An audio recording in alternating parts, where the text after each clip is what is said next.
Kailan ang huli mong namangha ka sa inyong napuntahan? Ako itong river na ito guys, grabe. Walang nagsabi sa akin na sobrang linis pala ng tubig na ito. Walang nakikita ko lang post sa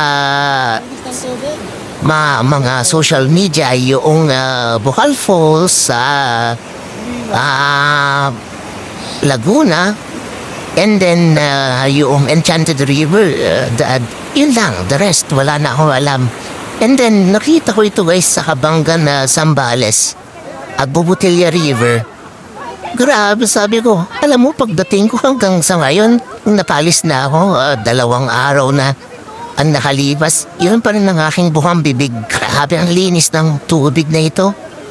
Grabe, sabi ko, meron pa na talagang malilinis na river guys, o tubig. Galing ito actually sa bukal ng mga bundok guys So, nag-converge sa river. At napakalinis guys, sobrang linis. Di ko alam bakit, sobrang linis nila guys. Puntahan nyo ito guys sa Kabanggan na Zambales at Bobotilya River. I-search nyo siya guys. Nataon lang siguro sa time na ito na yun, linis.